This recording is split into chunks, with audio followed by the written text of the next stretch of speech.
Hello po, ang aayusin po natin ngayon ay isang Panasonic na 32 inches na LED TV. Ito po ay walang display. Pero sabi po ng may-ari ay mayroon daw itong sound. Kaya ito po ang unang i-check natin, itong kanyang backlight driver. Magiging suspect po kasi natin dito itong kanyang backlight, baka mayroong napundi o baka may problema itong kanyang driver. Sa range po natin dito na 50 volts DC ay nakakasukat po tayo ng mahigit 20 volts, pero unti-unti po itong bumababa. Ito po ay normal kasi po walang nasisense na load itong ating backlight driver. Aakyat po yan ng hanggang 40 volts pag okay po ang ating mga backlights.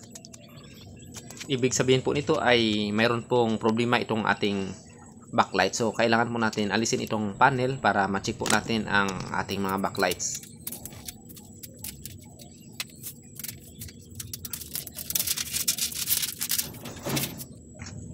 Isa-isa po natin silang i-check para malaman po natin kung mayroong napundi.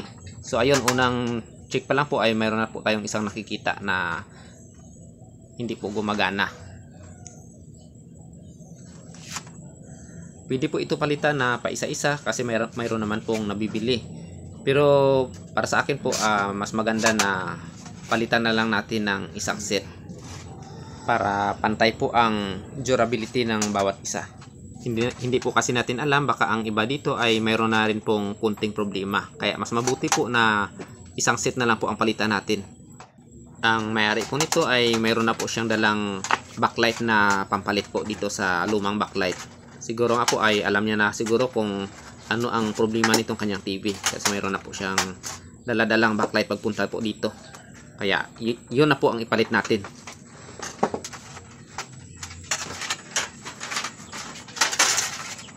So alisin na po natin itong luma. At palitan na po natin siya ng bago. Itong bagong ipapalit po natin ay magkapareha po dito sa luma. Kasi ito po ay in-order nila para po talaga sa ganitong unit, ganitong model. Itong mga backlights ng LED TV ay may iba't ibang dami po ito at saka may iba't ibang voltage rating. So depende po sa size ng TV at depende po sa model at brand.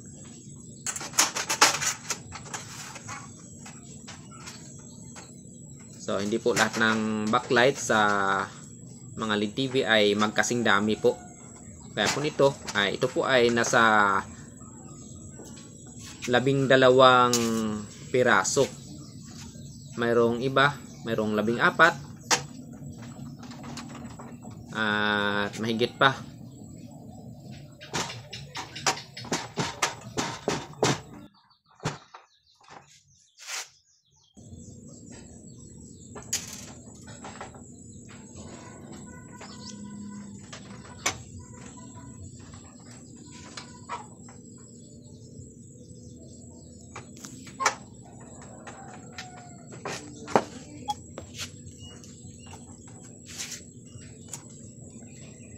So ayan po, na-fix na po natin ang ating backlights.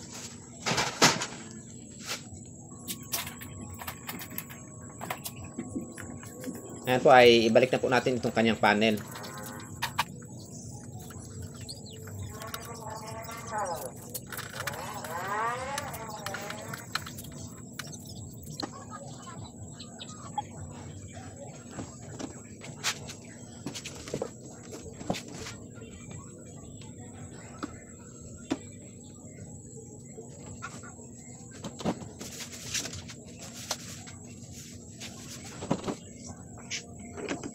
Ngayon po ay i-attach na po natin itong kanyang board.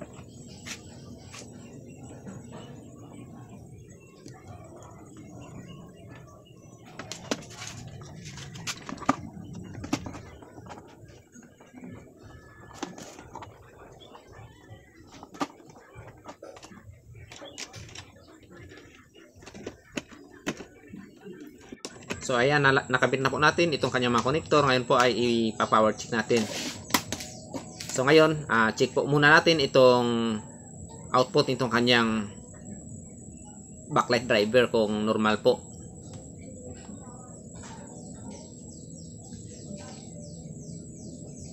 So ayan, umakyat po siya ng 40 volts. So ibig sabihin normal na po, at ayan po, nakikita na po natin na umiilaw po ang kanyang mga backlights, makikita po dito sa likuran.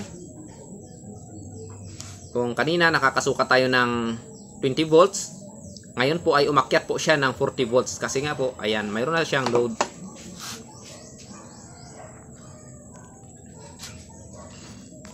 Gumagana na po ang ating backlights. So ayan, mayroon na po siyang display. Maraming salamat po sa walang sawang suporta nyo sa akin. Abangan po ang mga susunod na mga video tutorials natin dito. So maraming salamat.